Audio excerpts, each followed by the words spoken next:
بسم اللہ الرحمن الرحیم۔ السلام علیکم۔ حضرت اسامہ بن زید رضی اللہ تعالیٰ عنہ سے روایت ہے کہ رسول اللہ صلی اللہ علیہ وآلہ وسلم ایک گدھے پر سوار ہوئے جس پر علاقہ فضت کی بنی ہوئی موٹی چادر ڈالی گئی تھی، اور مجھے بھی اپنے پیچھے بٹھا لیا۔ آپ صلی اللہ علیہ وآلہ وسلم قبیلہ حارث بن خزرج کے محلے میں حضرت سعد بن عبادہ رضی اللہ تعالیٰ عنہ کی عیادت کے لیے تشریف لے جا رہے تھے۔ یہ واقعہ غزوہ بدر سے پہلے کا ہے۔ راستے میں آپ صلی اللہ علیہ وآلہ وسلم ایک مجلس سے گزرے جس میں ملے جلے لوگ یعنی مسلمان، مشرکین اور یہودی موجود تھے۔ ان میں عبداللہ بن ابی ابن سلول رئیس المنافقین بھی موجود تھا، جو ابھی مسلمان نہیں ہوا تھا۔ اور اسی مجلس میں حضرت عبداللہ بن رواحہ رضی اللہ تعالیٰ عنہ بھی موجود تھے۔ جب سواری کی گرد و غبار ان لوگوں پر پڑی تو عبداللہ بن ابی نے اپنی ناک پر چادر ڈالی اور کہنے لگا، ہم پر گرد و غبار نہ اڑاؤ۔ تب رسول اللہ صلی اللہ علیہ وآلہ وسلم نے السلام علیکم کہا اور ٹھہر گئے۔ اپنی سواری سے اتر کر آپ صلی اللہ علیہ وآلہ وسلم نے انہیں اسلام کی دعوت دی اور قرآن پڑھ کر سنایا۔ تو عبداللہ بن ابی ابن سلول نے کہا، اے نوجوان، آپ کی باتیں بہت اچھی ہیں، تاہم آپ جو کچھ کہتے ہیں اگر سچ بھی ہو تب بھی آپ ہماری مجلس میں آ کر ہمیں تکلیف نہ دیا کریں، بلکہ اپنے گھر واپس چلے جائیں۔ پھر جو شخص آپ کے پاس آئے آپ اسے اپنی باتیں سنائیں۔ اس پر حضرت عبداللہ بن رواحہ رضی اللہ تعالیٰ عنہ نے کہا، اے اللہ کے رسول صلی اللہ علیہ وآلہ وسلم، آپ ضرور ہماری مجلس میں تشریف لا کر ہمیں یہ باتیں سنایا کریں، کیونکہ ہم ان باتوں کو پسند کرتے ہیں۔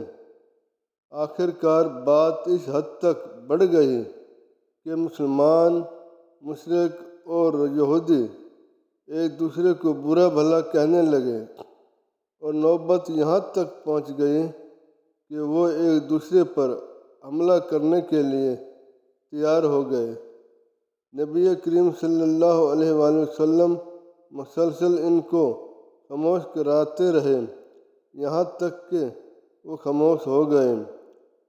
بعد ازاں نبی کریم صلی اللہ علیہ وآلہ وسلم اپنی سواری پر بیٹھ کر حضرت سعد بن عبادہ رضی اللہ تعالیٰ عنہ کے پاس تشریف لے گئے، اور نبی کریم صلی اللہ علیہ وآلہ وسلم نے ان سے فرمایا، اے سعد، ابو حباب یعنی عبداللہ بن ابی نے جو کچھ کہا ہے کیا تم نے سن لیا ہے؟ اس شخص نے یہ باتیں کی ہیں۔ حضرت سعد بن عبادہ رضی اللہ تعالیٰ عنہ نے عرض کی، اے اللہ کے رسول صلی اللہ علیہ وآلہ وسلم، اسے معاف کر دیں اور درگزر سے کام لیں۔ قسم ہے اس ذات کی جس نے آپ پر کتاب نازل فرمائی، اللہ کی طرف سے آپ پر جو کچھ نازل ہوا ہے وہ برحق اور سچ ہے۔ اصل بات یہ ہے کہ اس بستی والوں نے یہ فیصلہ کر لیا تھا کہ اس شخص کی تاج پوشی کریں گے اور اس کے سر پر سرداری کی پگڑی باندھیں گے، لیکن جب اللہ تعالیٰ نے یہ منصوبہ اس حق کے ذریعے سے مسترد کر دیا جو آپ کو عطا فرمایا ہے، تو وہ اس وجہ سے جل بھن گیا ہے، اور جو کچھ اس نے کہا ہے اس حسد کا نتیجہ ہے۔ چنانچہ رسول اللہ صلی اللہ علیہ وآلہ وسلم نے اسے معاف کر دیا۔ نبی کریم صلی اللہ علیہ وآلہ وسلم اور آپ کے صحابہ کرام رضوان اللہ تعالیٰ علیہم اجمعین کی یہ عادت رہی ہے کہ بت پرستوں اور یہودیوں کی ناساستہ حرکات کو معاف کر دیا کرتے تھے، جیسا کہ اللہ تعالیٰ نے انہیں حکم دیا تھا، اور ان کی ایذا رسانی پر صبر کیا کرتے تھے۔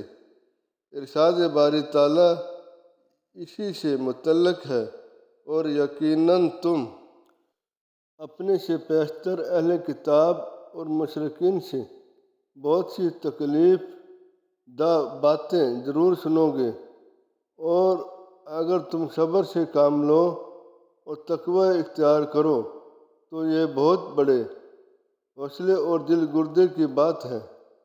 اللہ تعالیٰ نے مزید فرمایا، بہت سے اہل کتاب تو اپنے دلوں کی حسد و بغض کی بنا پر یہ تمنا رکھتے ہیں کہ تمہیں ایمان سے پھیر کر دوبارہ کافر بنا ڈالیں۔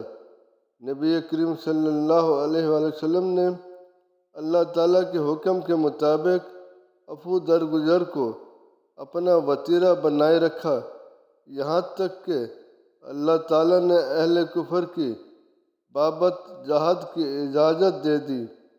پھر جب آپ نے جنگ بدر لڑی اور اس جہاد کی وجہ سے اللہ تعالیٰ نے قریش کے بڑے بڑے سرداروں کو مار ڈالا، تو عبداللہ بن ابی بن سلول اور اس کے ساتھی جو مشرک اور بت پرست تھے کہنے لگے، اب یہ امر یعنی اسلام ظاہر و غالب ہو چکا ہے۔ تب انہوں نے بعد نخواستہ رسول اللہ صلی اللہ علیہ وآلہ وسلم سے بیعت کر لی اور مسلمان ہو گئے۔